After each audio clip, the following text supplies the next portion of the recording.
an American language chauvinist, any language that people understand as listeners, that's not something that's in the IPCC report. It's a mix of scientists and diplomats. They're just sitting up their own assholes all the time.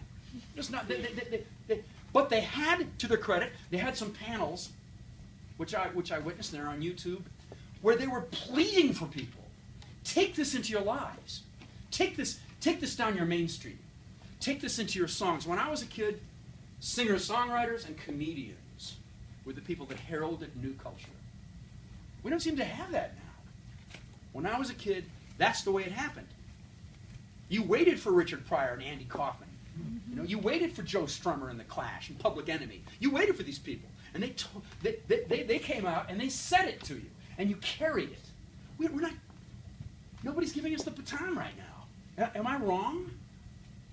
I'm talking to young people all the time, trying to figure out, is somebody in the changing every day, changing our lives, youth culture, is something happening that I'm missing? I'm older. Is something happening that is describing what is happening with the earth? That can describe to me what is happening to the earth? That can give me some dimension on our possible activism here?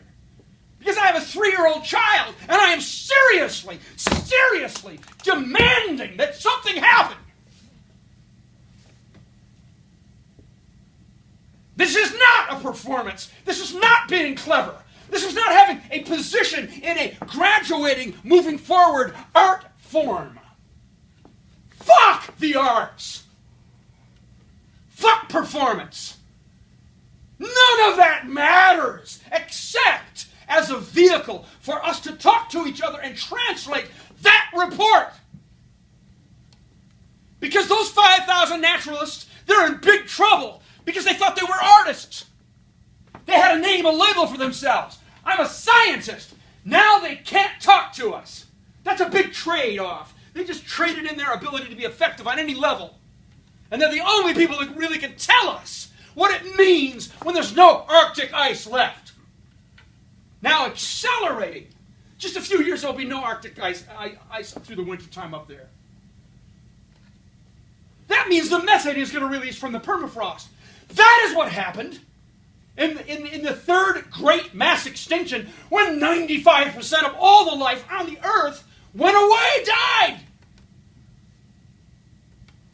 We're not talking about moving a couple coastal cities a few hundred feet in.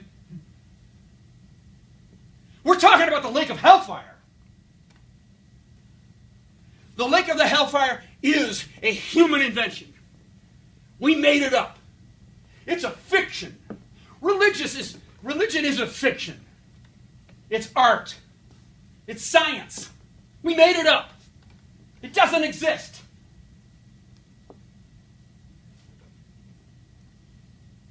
But it would be useful for us to use some of this stuff that we don't believe anymore, just to get ourselves to listen to what we see before our eyes.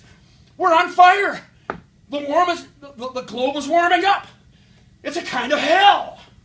And pretty soon it's going to be too poisonous to live in. And we're going to die in great numbers. What's happening right now is that millions of people, mostly people of color, mostly people from the global south, mostly poor people, are dying in the millions at this time. And we're not noticing.